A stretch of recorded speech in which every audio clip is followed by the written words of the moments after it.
What's up, everyone? I'm here with Los Angeles Chargers quarterback Tyrod Taylor here at Hampton University. He's out here hosting his annual T2 football camp. It's at least 185 degrees out here on this field, but we're not too worried about it. You know, he had the kids working real hard today. Him and his staff did a great job hosting this great event. Tyrod, what does it mean for you to come back here in your hometown and give back like this? It means a lot. I was once one of these little kids out here looking forward to guys that I looked up to come back and pour back into the community.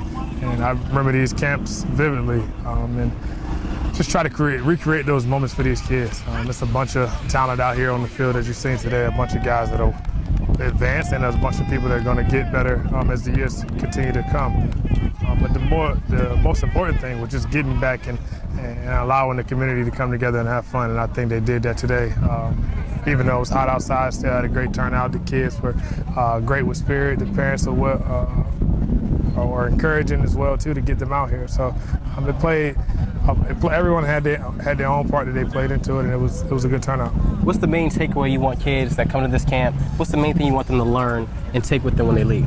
I always just try to tell them to take one thing away, whether it be competing or working together with someone that you don't know, or a technique issue or something that you're trying to correct with your game. The main thing is that you just take one thing. I know it's a lot of information being thrown, a lot of drills that are foreign to some of the kids, but they could learn one thing. And that was some of the things that the kids, I asked them when we brought it up, what are some of the things that they learned? And they said technique, they said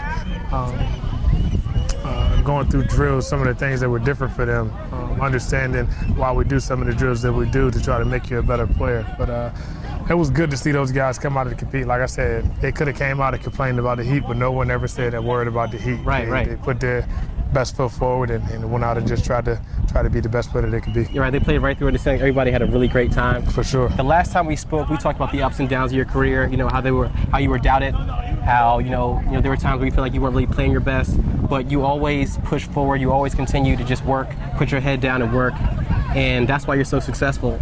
How important do you think it is for kids to learn that same lesson? Yes, I mean, because that's the reality. That's life. Of course, it's sports, but it's also life. I mean, everything's not going to go your way. There are going to be obstacles that you have to overcome. There are going to be things that you don't do so well. But the main thing is that you don't let those things hold you down or hold you back. You continue to keep being yourself, continue to keep competing when it comes to the sports world, but in life, just continue to keep pressing forward. And circumstances, like I said, you can't control those, but you can control your effort, your attitude, and the energy that you put in towards everything. And I think that's key. And I think kids, that's definitely a message that I push towards the kids, something that I told them last night with the females basketball clinic, and it's something that I told the kids out here today. And I think they get it. Of course, you have to go through those experiences and those trials that come your way in life, and things to continue to keep getting better for you. But the main thing is that you just continue to keep putting your head down and continue to keep putting your best foot forward.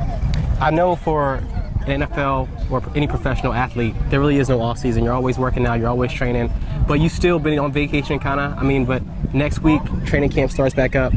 Tell me about how your mentality has to shift from, giving back to the community, kind of working out on your own, and then having to go to training camp with your team. Going into year 9, you understand how to maneuver throughout the offseason. Of course, like you said, you're always working around the clock. There's things that people don't see that you're always doing. But, this stuff right here is just as important, giving back to a community that supports you. But ultimately, this is the future. You get on the play for so long, you want to be able to pour back and get that information that you've learned along your journey to the little kids so they can be their best when their opportunity comes. But like you said, as you shift into training camp, competition mode, and that's what brings out the best in players. I know I love competition. I love going out and performing and trying to be the best.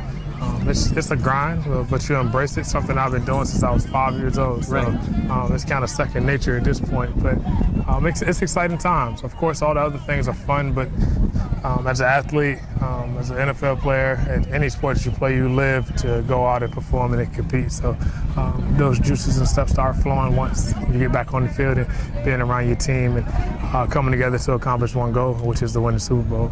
I know not only the kids appreciate all you do coming back to the community, but the parents, your staff, all your friends and family. I can tell they really respect what you're doing here.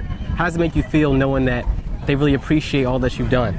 I mean, it's a good feeling, Right. but I don't do it for that. I just try to give back out the kindness of my heart, my parents as well too, and everyone that's with me that makes this happen. Volunteers, everyone comes together, and we're fortunate to have donors like Walmart and like other big sponsors as well too to come in and help us with the project. Right. It's a lot that goes into it, and we're able to put it all together free of charge for the kids to come out and have fun. We have a amazing. community day that's about to start here in about 30 minutes where the kids can eat food for free and get on the different games, and I think they're setting up the dunk tank, you gonna get in there? Yeah, I'm gonna get in the dunk tank for let a about few kids 15 dunk minutes. you? Hopefully no one has accuracy when I get in there, but it's all fun. I mean, I love it. It's good to, like I said, see the community come together and put smiles on people's faces. So tell me about this shirt. You got the Tyrod Taylor Foundation. What Yeah. exactly is the Tyrod Taylor Foundation? Yeah, so we just launched it last year, and it's to help underprivileged kids and bring awareness to the sports side of things as well, and to cover just children in need. And Right. we're attacking that step by step and just trying to be proactive and get our name out in the community as much as possible. I've always done football camps, but there's other things that we're working on as well too. So you'll continue to see different things come from our foundation as the years come, and we're just starting. It'll continue to keep getting bigger and bigger each year. That's amazing, man. I appreciate you talking to me today. You keep on proving that you're a role model and a stand-up guy on and off the field, and you don't know how much that means to everybody for having somebody to be able to look up to and really try to model themselves after. I appreciate your time with me today. Oh, no problem. And best luck this season. Thank you. Appreciate it.